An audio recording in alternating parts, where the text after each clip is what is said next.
പിള്ളേരെ തിന്നുന്ന പോലെ ഫ്യൂച്ചർമാനെയും സൂസനെയും ഇൻഗ്രിഡിനെയും ഒക്കെ പൂച്ച കൊന്ന് തിന്നുമെന്ന് കരുതി ഇവരിങ്ങനെ വിരണ്ട് നിൽക്കുമ്പോൾ എന്തൊക്കെയോ ചേഞ്ചസ് ഉണ്ടായി. പിള്ളേർ ഒരു വഴിയെ അങ്ങ് ഓടിപ്പോയി. പൂച്ച അവരെയും തിന്നുകൊണ്ട് അവരുടെ പുറകെ പോയി. ആൻഡ് ഫൈനലി 116 തവണ നമ്മുടെ ഹീറോ ശ്രമിച്ചിട്ട് നടക്കാത്തത് ഇപ്പം നടന്നു. എയുടെ അവസാനത്തെ കുരുക്കിനെയും മറികടന്ന് എയെ ക്രിയേറ്റ് ചെയ്തുകൊണ്ടിരിക്കുന്ന പയ്യനുള്ള വീട്ടിലെത്താൻ പറ്റി എന്നും പറഞ്ഞ് മുന്നോട്ട് നടന്നപ്പോൾ മറ്റേ പുള്ളിക്കാരനാ മാസ്ക് ഉള്ള ഇടയ്ക്ക് ഇവരെ കൊല്ലാൻ വന്നില്ലേ, ഇതിലൊരുത്തൻ കാറടിച്ച് മരിച്ചിട്ടുണ്ടായിരുന്നു. വേറൊരുത്തനെ മറ്റേ ഗ്യാരി പിടിച്ചുകൊണ്ട് പോയിട്ട് അവിടെ നിന്ന് എങ്ങനെ രക്ഷപ്പെട്ട് ഇവരെ തേടി വന്നതാണ്. മൂന്നാളെയും ഗൺപോയിന്റിലാക്കി എൻ്റെ കൂട്ടുകാരൻ ഇവിടെ, അവനെ നിങ്ങൾ എന്താ ചെയ്തതെന്നൊക്കെ പറഞ്ഞ് ഇവനൊരുമാതിരി കരഞ്ഞ് ഭയങ്കര സങ്കടത്തോടെ ചോദിക്കുന്നു. അപ്പോൾ ഇവന് സംഭവിച്ചത് എന്താണെന്നൊന്നും മനസ്സിലായില്ല. അതായത് അവിടെ ഇവർ കാർ നിർത്തി, പക്ഷേ ഹാൻഡ് ബ്രേക്ക് പ്രോപ്പറായിട്ട് ഇടാത്തതുകൊണ്ട് ആ കാർ ഉരുണ്ടു വന്ന് മറ്റവൻ്റെ നെഞ്ചത്ത് കയറി അങ്ങനെ അവൻ മരിക്കുമായിരുന്നു. ഫ്യൂച്ചർമാൻ ഇക്കാര്യം പറഞ്ഞു കൊടുത്ത് സത്യമായിട്ട് നമ്മളല്ല കാരണം, നിങ്ങളുടെ കാറ് തന്നെ അവൻ ഇടിച്ചു കൊന്നതാണ്, നീ വെടിവെക്കല്ലേ പ്ലീസ്, ആരാ നിന്നെ അയച്ചേ, എന്തിനാ ഞങ്ങളുടെ പുറകെ ഇങ്ങനെ വരുന്നേ. ഇവൻ്റെ ഉത്തരമോ മെയിലിലൂടെയാണ് കൊട്ടേഷൻ ഉറപ്പിച്ചതെന്ന്. പ്ലാസ്റ്റിക് കോട്ടിട്ട് ഒരുത്തം വരും, അവനെ കൊന്നു കളയാന്നുള്ളതാണ് ലക്ഷ്യം. ഓക്കെ, അതിന് നിങ്ങൾക്ക് എന്താ റിവാർഡ്, എന്താ നിങ്ങൾ ഉദ്ദേശിക്കുന്നേ? പ്ലാസ്റ്റിക് കോട്ടിട്ട് വരുന്നവനെ കൊന്നു കഴിഞ്ഞാൽ പണം കിട്ടും, അതുകൊണ്ട് ഇവർക്ക് ജപ്പാനിൽ പോകാൻ പറ്റും, ഗെയിമിംഗ് കൺവെൻഷൻ, പിന്നെ അങ്ങനെ ഒരു ലൈഫ്. ഓ ജപ്പാനാ, കൊന്നിച്ചുവാ, നല്ല നല്ല സ്വപ്നമായിരുന്നടാ. എന്തായാലും നിന്റെ ഫ്രണ്ട് മരിച്ചല്ലോ, നമ്മളെ കൂടെ കൊല്ലുന്നതുകൊണ്ട് എന്താടാ ഗുണം, നമുക്ക് അങ്ങോട്ട് മാറിയിരുന്ന് ബുറീറ്റോ വല്ലതും കഴിച്ച് സംസാരിക്കാം. ഇതിലിവൻ വീണ്, കാരണം മരിച്ചുപോയി ഇവന്റെ സുഹൃത്തിന് ഏറ്റവും ഇഷ്ടപ്പെട്ട ഫുഡാണിത്. എതിരെ നിൽക്കുന്നവന്റെ ഉള്ളറിയാൻ ശ്രമിച്ചാൽ എല്ലാവരും പാവങ്ങളാന്ന് പറയത്തില്ലേ, അതേപോലെയായിരുന്നു ഈ മനുഷ്യന്റെ അവസ്ഥയും. പുള്ളിക്കാരൻ കണ്ണൊക്കെ മാറ്റി ആകെ ഇമോഷണലായി അങ്ങനെ നിൽക്കുമ്പോൾ എവിടുന്നോ ഒരു കാർ വന്ന് ഇങ്ങേരെ ഇടിച്ചു വീഴ്ത്തി. കാർ ഓടിച്ചത് സ്കോട്ടായിരുന്നു. നേരത്തെ മരത്തിൽ കുടുങ്ങിപ്പോയെങ്കിലും അവിടുന്ന് രക്ഷപ്പെട്ട് കാർ എടുത്തിങ്ങി വന്നു. അങ്ങനെ AI ക്രിയേറ്ററിന്റെ വീട്ടിലേക്ക് കയറാൻ ചെല്ലുമ്പോഴാണ് സൂസൻ ഇത്രയും നേരം അവളുടെ മകനോട് സംസാരിക്കുന്നുണ്ടായിരുന്നു, പയ്യൻ ഇവൾക്ക് ഇൻസ്ട്രക്ഷൻസ് കൊടുക്കുന്നുണ്ടായിരുന്നു എന്നുള്ള കാര്യം ഇയാൾ മനസ്സിലാക്കുന്നത്. ഇത് ഇവളുടെ മകൻ തന്നെയാണെന്ന് പറയാൻ പറ്റില്ലല്ലോ, AI ആയിരിക്കാം, ഇവളെ മാനിപ്പുലേറ്റ് ചെയ്തതായിരിക്കാം. അതും പറഞ്ഞ് തർക്കം ഉണ്ടാകുമ്പോൾ ദേ ഒരു സ്ത്രീ ആ വീടിന്റെ ഡോറ് തുറന്നു. ഇവർ തേടി വന്ന പയ്യന്റെ അമ്മയാണ്. ആരാ എന്താന്ന് ചോദിച്ചപ്പോൾ ഇവർ ഈ കോസ്റ്റ്യൂം ഇട്ടുകൊണ്ട് സ്കൂളിൽ നിന്ന് വരുക, സ്കൂൾ ടീച്ചേഴ്സ് ആണെന്ന്. സ്കൂളിൽ നടത്തുന്ന ഒരു പ്ലേയുടെ കോസ്റ്റ്യൂമാണ്.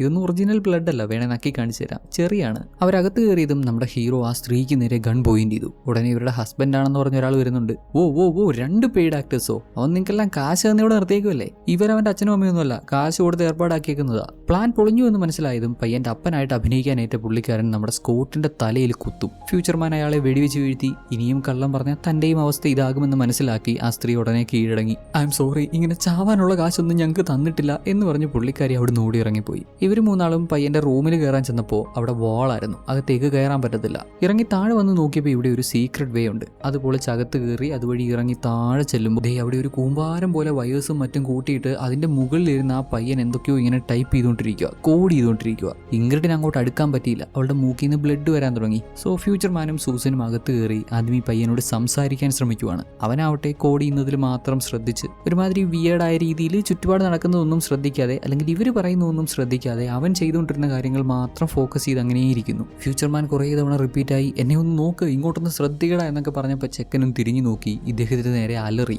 പെട്ടെന്ന് ഇയാളുടെ റിയാക്ഷൻ അവന്റെ മുഖത്തിട്ട് ഒറ്റ ഇടിയായിരുന്നു. അതിലവൻ ബോധം കെട്ട് താഴെ വീണു. ഉടനെ കുറെ കുട്ടി റോബോട്ടുകൾ ഇവർക്ക് നേരെ വരുന്നത് കാണാം. ഇവരാകെ പേടിച്ച് ആ പയ്യനെ പൊക്കിയെടുത്ത് വീണ്ടും അതിന്റെ മുകളിൽ കൊണ്ടുപോയി ഇരുത്തി കീബോർഡ് അവന്റെ കയ്യിൽ കൊടുത്തപ്പോൾ വീണ്ടും അവൻ കണ്ണ് തുറന്നു വന്നു. അവന്റെ കഴുത്തിന് പുറകിലായിട്ട് ടാറ്റു കാണാം, നമ്മുടെ സൂസന്റെ മകന്റെ, അതായത് അവളുടെ ക്ലോൺ മകന്റെ കഴുത്തിന് പുറകിൽ ഉണ്ടായിരുന്ന പോലെ. സോ ഇദ്ദേഹം വിചാരിച്ച പോലെ 9 വയസ്സുകാരൻ പയ്യനല്ല AI ക്രിയേറ്റ് ചെയ്യുന്നത്. ഫ്യൂച്ചറിൽ നിന്നും ട്രാവൽ ചെയ്ത് വന്ന AI ഈ കുട്ടിയുടെ രൂപത്തിൽ ക്ലോൺ ഉണ്ടാക്കി അതിനെ കൺട്രോൾ ചെയ്ത് AI ക്രിയേറ്റ് ചെയ്തുകൊണ്ടിരിക്കുന്നു. അതായത് ഫ്യൂച്ചറിൽ നിന്ന് വന്ന AI ഇവിടെ AI ക്രിയേറ്റ് ചെയ്തുകൊണ്ടിരിക്കുന്നു. കാര്യം മനസ്സിലാക്കിയതും ഫ്യൂച്ചർമാൻ തന്റെ കയ്യിലുള്ള പ്രോട്ടോകോൾസ് ഈ AI ഇൻസ്റ്റാൾ ചെയ്യാനായിട്ട് അതിന്റെ പോർട്ട് എവിടെയെന്ന് ഇങ്ങനെ ചെക്ക് ചെയ്യുവാണ്. ഇന്നേരം സൂസനോട് പുള്ളിക്കാരിയുടെ മകൻ ഇദ്ദേഹത്തിന്റെ കയ്യിലുള്ള ആ ഒരു പ്രോട്ടോകോൾസ് എല്ലാം ഈ സൂസൻ കൊണ്ട് നടക്കുന്ന ആ ഒരു ഡ്രൈവിനകത്തോട്ട് ഇൻസ്റ്റാൾ ചെയ്യും, ബാക്കി കാര്യങ്ങൾ അവൻ നോക്കിക്കോളാം എന്നൊക്കെ പറഞ്ഞെങ്കിലും ഫ്യൂച്ചർമാൻ ഇത് കേട്ടപ്പോൾ അക്സെപ്റ്റ് ചെയ്തില്ല. അത് പറ്റത്തില്ലെന്നൊക്കെ പറഞ്ഞ് പുള്ളി ഒന്ന് ബഹളം വെച്ചു. സൂസൻ വിട്ടുകൊടുത്തില്ല. പുള്ളിക്കാരി ഇങ്ങനോട് ഭയങ്കരമായിട്ട് ദേഷ്യപ്പെട്ടു. എടോ ഒന്ന് വിശ്വസിക്കടോ, ഇതെന്റെ മകൻ തന്നെയാണ്, പറയുന്ന ഒന്ന് കേൾക്ക്, ഇതിലോട്ട് പ്ലഗ് ചെയ്യ്, ബാക്കി എന്റെ മോൻ നോക്കിക്കോളും എന്ന് പറഞ്ഞപ്പോൾ ഇയാളും ഒരു പപ്പാതി മൈൻഡിൽ ഡ്രൈവിൽ കണക്ട് ചെയ്തു.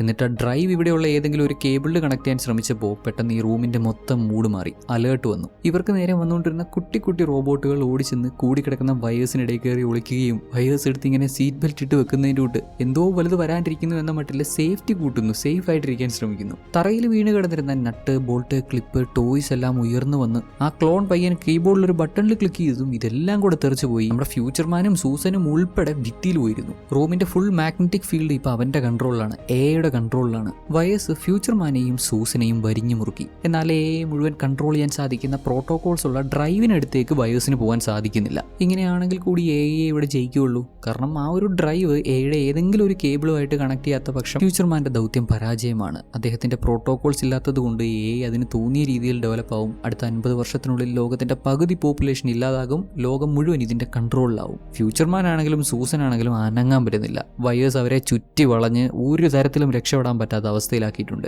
കുട്ടി റോബോട്ടുകൾ ഒരെണ്ണം ഫ്യൂച്ചർമാന്റെ കത്തിയെടുത്ത് തന്നെ അദ്ദേഹത്തിന്റെ നെഞ്ചിൽ ഇറക്കുന്നുണ്ട്. കുറച്ചുകൂടി ആഴത്തിൽ ഇറക്കിയിരുന്നെങ്കിൽ ആൾ ഇപ്പൊ തന്നെ തീർന്നേനെ. വലിച്ചൂരി രണ്ടാമത് കുത്തുന്നതിന് മുമ്പ് ഫ്യൂച്ചർമാൻ ആളുടെ കയ്യിലുള്ള ബട്ടണിൽ പ്രസ് ചെയ്യുമെന്ന് കാണിച്ചു. ആളുടെ ശരീരത്ത് ബോംബുകളുണ്ട്, അതിന്റെ ബട്ടൺ ആണെന്നാണല്ലോ പറഞ്ഞിരുന്നത്. ഉടനടി ആ ക്ലോൺ ചെക്കിന്റെ ചുറ്റും വയേഴ്സ് ഇങ്ങനെ ചുറ്റാൻ തുടങ്ങി. ഭയങ്കര വേഗത്തിൽ അവനെ മൊത്തത്തിൽ കവർ ചെയ്യുന്ന പോലെ, മുകളിൽ നിന്നും താഴെ നിന്നും മുഴുവനായിട്ട് അവനെ കവർ ചെയ്യുന്ന പോലെ വയേഴ്സ് അതിവേഗത്തിൽ ചുറ്റി. AI ക്രിയേഷൻ കംപ്ലീറ്റ് ആകുവാണ്. ഇദ്ദേഹത്തിന്റെ വാച്ചിലും വളരെ കുറച്ച് സെക്കൻഡുകൾ മാത്രമേ ബാക്കിയുള്ളൂ. അങ്ങനെ 117ാമത്തെ തവണയും പരാജയമാണ് ഫലം. അടുത്ത തവണ വീണ്ടും ശ്രമിക്കണമെന്ന് തീരുമാനിച്ച് ഇദ്ദേഹം ആ ഒരു ബട്ടണിൽ ക്ലിക്ക് ചെയ്യാൻ തുടങ്ങുമ്പോൾ നമ്മുടെ ഇംഗ്രിഡ് അവിടെ വന്നു. മൂക്കിൽ നിന്ന് രക്തം വാർന്നൊലിക്കുവാണെങ്കിലും പുള്ളിക്കാരി നമ്മുടെ സൂസൻ അവളുടെ മകനോട് സംസാരിക്കാൻ യൂസ് ചെയ്തിരുന്ന ആ ഒരു ഡ്രൈവ് എടുത്ത് അതിവേഗത്തിൽ ഇങ്ങനെ ചുറ്റിക്കൊണ്ടേയിരിക്കുന്ന AI കണക്റ്റഡ് ആയിട്ടുള്ള കേബിൾ പിടിച്ച് ആ ഡ്രൈവുമായിട്ട് കണക്ട് ചെയ്യാൻ ശ്രമിക്കുവാണ്. AI ക്രിയേഷൻ കംപ്ലീറ്റ് ആവാൻ വെറും 4 സെക്കൻഡ് ബാക്കിയുള്ളപ്പോൾ നമ്മുടെ ഇംഗ്രിഡിനെ AI മറ്റൊരു ലോകത്തേക്ക് കൊണ്ടുപോവാണ്. അവിടെ ബ്യൂട്ടിഫുൾ ആയിട്ടുള്ള വിഷ്വൽസ് ഒക്കെ കാണിച്ച് ഇല്യൂഷൻസ് കാണിച്ചു കൊടുത്ത് ലോകം ഇങ്ങനെയാകും, AIയുടെ കയ്യിൽ കൺട്രോൾ കിട്ടിയാൽ ഇങ്ങനെയായി മാറും, എല്ലാവർക്കും സമാധാനം ഉണ്ടാവും, യഥാർത്ഥ ലോകത്തെ പോലെ പെയിൻഫുൾ ആയിട്ട് മൂക്കിൽ നിന്ന് ഇങ്ങനെ ബ്ലഡ് ഒലിപ്പിച്ചുകൊണ്ട് ജീവിക്കേണ്ടി വരത്തില്ല, നിന്റെ തീരുമാനം നിന്റെ മകൻ ഉൾപ്പെടെ എല്ലാവർക്കും നല്ല ജീവിതം കൊടുക്കും എന്ന് പറഞ്ഞ് ഇവളുടെ വയറിൽ തൊടുവാണ്. ബിക്കോസ് ഇവള് പ്രഗ്നന്റ് ആണ്. ആൻഡ് ഇവളുടെ മകൻ ആരാണെന്നോ? നമ്മുടെ ഫ്യൂച്ചർമാൻ. കഴിഞ്ഞ 116 തവണ ഒരേ ദൗത്യത്തിന് വേണ്ടി പല പല റിയാലിറ്റികളിൽ പോയി അവൻ ശ്രമിച്ചിട്ടും ഇതാദ്യമായാണ് ഒരു റിയാലിറ്റിയിൽ തന്റെ സ്വന്തം അമ്മയെ ഇംഗ്രിഡിനെ ഈ ദൗത്യത്തിന്റെ ഭാഗമാക്കുന്നത്. അത് ഇവളെ പ്രൊട്ടക്ട് ചെയ്യാൻ വേണ്ടിയിട്ടാണ്. ഒരു അപകടത്തിലും ചെന്ന് വീഴാതിരിക്കാനും ഇവളുടെ അലർജീസ് ഒക്കെ മനസ്സിലാക്കി അതിന്റെ റിസ്ക് മനസ്സിലാക്കി അവളെ വേദനിപ്പിക്കാതിരിക്കാൻ വേണ്ടിയാണ് അവളെ ചൂസ് ചെയ്യാതിരുന്നത്. അവൻ ആഗ്രഹിക്കുന്നത് പോലും ഇംഗ്രിഡിന് വേദനയൊന്നുമില്ലാത്തൊരു ലോകമാണെന്ന്, AI ക്രിയേറ്റ് ചെയ്യാൻ പോകുന്ന ലോകമാണ് എന്നൊക്കെ പറഞ്ഞ് മാനിപ്പുലേറ്റ് ചെയ്യാൻ നോക്കി. AI ക്രിയേറ്റ് ചെയ്യപ്പെടുന്ന ലോകത്ത് സംഭവിച്ചത് എന്താണ്? ഇവളും ഇവളുടെ മകനും AIയിൽ നിന്ന് വിട്ടുമാറി രണ്ടാളും ഒരു ബങ്കറിൽ ഒരുപാട് കാലം ജീവിച്ചു. എന്നാൽ പയ്യന്റെ സൈഡിൽ നിന്നുണ്ടായ ഒരു മിസ്റ്റേക്ക് കാരണം അവൻ അവന്റെ അമ്മയെ നഷ്ടപ്പെട്ടു. അതിനുശേഷം അവനിങ്ങനെ നിരന്തരം പോരാടിക്കൊണ്ടിരിക്കുന്നു. ഈ ഒരു പ്രശ്നങ്ങളൊക്കെ അവസാനിപ്പിച്ചു തരാം. ഇംഗ്രിഡിന് AI നല്ലൊരു ഓഫർ കൊടുക്കുകയാണ്. വേറൊന്നുമല്ല, ഇവളുടെ മകനെ AI ഏൽപ്പിച്ചേക്ക്. AI ക്രിയേറ്റ് ചെയ്യുന്ന ലോകത്ത് അവനെ AI നോക്കിക്കോളാം. അവൻ ഇപ്പൊ ജീവിച്ചുകൊണ്ടിരിക്കുന്ന പോലെ നിരന്തരം ഇങ്ങനെ AIയോട് പോരാടി അങ്ങനെയുള്ള ബുദ്ധിമുട്ടുള്ള ലൈഫും കാര്യങ്ങളൊന്നും അവൻ ഉണ്ടാവത്തില്ല. അവൻ സേഫ് ആയിരിക്കും, അവന്റെ കാര്യമൊക്കെ നോക്കിക്കോളാമെന്ന് ഇംഗ്രിഡ് ആലോചിച്ചപ്പോൾ നല്ലൊരു ഓഫറാണ്. തന്റെ കുട്ടി സേഫ് ആയിരിക്കുക എന്നുള്ളതാണ് അവൾക്ക് പ്രയോറിറ്റി. എന്നാലും AI അങ്ങനെ അങ്ങ് ഉണ്ടാവണ്ടെന്ന് തീരുമാനിച്ച് പുള്ളിക്കാരി ഡ്രൈവ് കേബിളുമായിട്ട് കണക്ട് ചെയ്തു. അവസാന നിമിഷമാണ് പ്ലഗ് ചെയ്തതെങ്കിലും സിസ്റ്റം റീബൂട്ടായി. AIയുടെ കൺട്രോൾ നഷ്ടപ്പെട്ടു. അതിന്റെ കൺട്രോളിലായിരുന്ന ആ പയ്യനുണ്ടല്ലോ, ക്ലോൺ പയ്യൻ, അവനും നോർമലായി. മാർക്കും ജാനറ്റും സേഫാണ്. സൂസൻ നോക്കുമ്പോൾ ഡാരൻ വരുന്നു. ഓടിച്ചെന്ന് അവനെ കെട്ടിപ്പിടിച്ച് കഴുത്തിന് പുറകിൽ നോക്കിയപ്പോൾ ടാറ്റു ഇല്ല, ക്ലോൺ അല്ല. മിനി റോബോട്ടിന്റെ കുത്തുകൊണ്ട് വയ്യാതെ കിടക്കുന്ന ഫ്യൂച്ചർമാനെ അവന്റെ അമ്മ പരിചരിക്കുന്നു. കാര്യം മനസ്സിലായെന്ന് രണ്ടാൾക്കും മനസ്സിലായി. അവളുടെ മൂക്കിൽ നിന്ന് വരുന്ന ബ്ലഡൊക്കെ ഇങ്ങനെ തുടച്ചു കൊടുത്ത് ഈ രഹസ്യം നമ്മൾ മാത്രം അറിഞ്ഞാൽ മതി എന്നൊക്കെ പറയുമ്പോൾ ഇദ്ദേഹത്തിന് വല്ലാത്തൊരു ഫീല്. എന്തോ അങ്ങോട്ട് ശരിയാവുന്നില്ലല്ലോ. ഡാരൻ തിരിച്ചു വരുന്നു. അത് മരണപ്പെട്ട ഡാരൻ തിരിച്ചു വരുന്നു. ചുറ്റും നിൽക്കുന്നവരൊക്കെ ഹാപ്പിയാണ്. എല്ലാവർക്കും ഒരു എക്സ്ട്രാ സന്തോഷം. ബ്രൈറ്റ് ബ്യൂട്ടിഫുൾ ആയിട്ടുള്ള ലോകം. അങ്ങനെയെങ്കിൽ പണി പാളിയിട്ടുണ്ട്. ഇതും AIയുടെ ഒരു ചതിയാണെന്ന് മനസ്സിലാക്കി ഇദ്ദേഹത്തിന്റെ അമ്മയോട് നിങ്ങൾ തന്നെ ലോകത്തെ രക്ഷിക്കും എന്ന് പറഞ്ഞ് ആ ഒരു ബട്ടൺ ക്ലിക്ക് ചെയ്തു. ബോംബ് പൊട്ടിയില്ല. ബോംബ് പൊട്ടിക്കാനുള്ള ബട്ടണൊന്നും ആയിരുന്നില്ല. ഇദ്ദേഹത്തിന് അടുത്ത ലോകത്തേക്ക് പോകാനുള്ള, അടുത്ത റിയാലിറ്റിയിലേക്ക് പോകാനുള്ള ബട്ടണായിരുന്നു. ഇംഗ്രിഡ് നോക്കിയപ്പോൾ ഭയങ്കര ആർട്ടിഫിഷ്യാലിറ്റി ഉള്ള ലോകം. ഇവളെ ഉപേക്ഷിച്ചു പോയി ഇവളുടെ കാമുകൻ ഫ്യൂച്ചർമാന്റെ അച്ഛൻ തിരിച്ചു വന്നേക്കുന്നു. ചുറ്റുമുള്ള എല്ലാവരും എക്സ്ട്രാ ഓർഡിനറി ഹാപ്പി. അവർക്കെന്തോ വല്ലാത്ത പ്ലഷർ കിട്ടുന്ന പോലെ. AIയുടെ കൺട്രോളിലായിരുന്ന ക്ലോൺ പയ്യൻ ഒരു പട്ടിയെയും എടുത്തു നിന്ന് ഗുഡ് ലക്ക് ഹാവ് ഫൺ എന്ന് പറയുമ്പോൾ ആ പട്ടി ഡോൺ ഡൈ എന്ന് പറയും. തങ്ങൾ ജയിച്ചിട്ടില്ല, പരാജയപ്പെട്ടു, ഇത് റിയൽ ലോകമല്ല എന്നൊക്കെ പറഞ്ഞ് ഇവളിങ്ങനെ ബഹളം വെക്കുമ്പോൾ ചുറ്റുമുള്ളവരെല്ലാം ഫോൺ എടുത്ത് റെക്കോർഡ് ചെയ്യും. അലർജി കാരണം അവൾ ഒരുമാതിരി ഇറിറ്റേറ്റ് ആയി നിൽക്കുമ്പോൾ പോലീസ് എത്തി അവളുടെ ശരീരത്തെ ബ്ലഡൊക്കെ കണ്ട് അവളെ കൂട്ടിക്കൊണ്ടുപോകും. മുന്നേ ഇവരെ ആക്രമിക്കാൻ വന്ന ആ ജയന്റ് പൂച്ച വന്ന് നമ്മുടെ മാർക്കിനെ തിന്നുന്നുണ്ട്. കട്ട് ചെയ്താൽ അടുത്ത റിയാലിറ്റി. 118ാമത്തെ റിയാലിറ്റി. Norms restaurant. അതേ ആളുകൾ നമ്മുടെ മാരി പൈയൊക്കെ കഴിച്ചു വിട്ടിരിക്കുന്നു. പാവത്തിന് കഴിഞ്ഞ റിയാലിറ്റിയിൽ ഈ പൈ മുഴുവൻ കഴിക്കാൻ പറ്റിയില്ല. അതിനു മുമ്പ് അവൻ വന്ന് വിളിച്ചുകൊണ്ട് പോയി കൊലയ്ക്ക് കൊടുത്തില്ലേ. ഇത്തവണയും എത്തിയിട്ടുണ്ട്. എന്നാൽ ഇത്തവണ ആളെ കൂട്ടുന്നതിന് പകരം നേരെ ഇംഗ്രിഡിന്റെ അടുത്ത് പോയിരുന്ന് AIക്ക് കൊടുക്കാനുള്ള പ്രോട്ടോകോൾ എടുത്ത് കോഫിയിലിട്ട് നമുക്കിനി ഇതിന്റെ ഒന്നും ആവശ്യമില്ല,